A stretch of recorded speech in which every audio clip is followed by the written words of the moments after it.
Hindi kayo mananalo sapagkat nasa likuran ni BBM ang milyon-milyon na mga Pilipino. Hilumda ka doon sa paon tinuong ka. Unsay milyon-milyon ng mga Pilipino ang nasa likod ni Pangulong Bongbong Marcos. Hindi mga tao ang milyon-milyon nga nasa likod ni Bongbong Marcos. Hindi. Milyon-milyon na pira ang nawala sa taong bayan. Sa likod ng Pangulong Bongbong Marcos.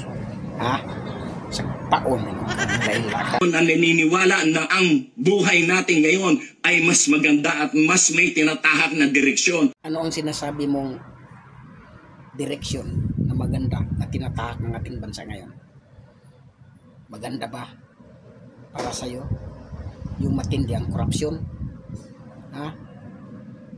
Baha at kaguluhan, rally dito, rally doon, patiran ko inuunaw, simplang kabitaw.